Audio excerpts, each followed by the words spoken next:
बिस्मिल्लाहिर्रहमानिर्रहीम, अस्सलामु अलैकुम वरहमतुल्लाहि वबरकातुहू। जब टेम्परेचर 40, 45 या 50 तक पहुंचता है सेंटीग्रेड तक, तो इतनी ज़्यादा गर्मी हो जाती है कि हम जो आउटडोर काम है वो नहीं कर पाते। और अगर जब हम अपनी गाड़ी में बैठते हैं तो दरवाज़ा जब खोलते हैं वो भी नहीं हमसे खुलता। इतनी ज़्यादा गर्माइश होती है, तपिश होती है, टेम्परेचर होता है। तो क्या हम दोज़ख की आग को बर्दाश्त कर पाएंगे? क्या हम कभी ये ख्याल करते हैं?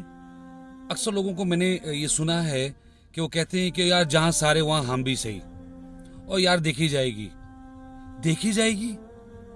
दोज़ख की आग दुनिया की आग से 70 गुना ज्यादा तेज है, और ऐसी जगह जहां पर हमारा एंड ही नहीं है, इन्फिनिटी है, मौत खत्म हो जानी है। तो ऐसी जगह पर जाने से हमें खौफ क्यों नहीं आता? हम जब भी कोई बुरा काम करने लगे, किसी का दिल दुखाने लगे, किसी के साथ ज्यादती करने लगे, तो हमें यह जरूर सोच लेना चाहिए कि दोज़ख की आग बहुत गर्म है, बहुत सख्त है।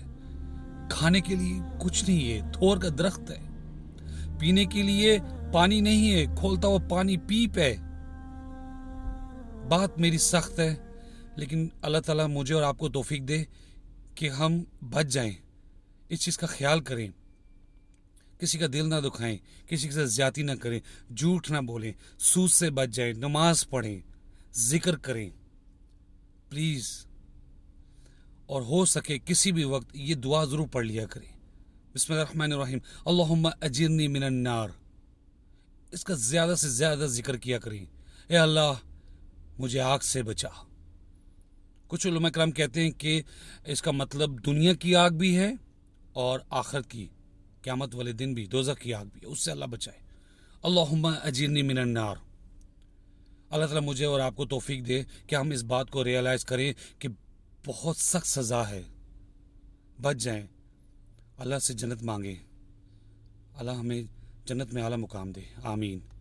अस्सलामु अलैकुम वरहमतुल्लाहि वबरकातुहू।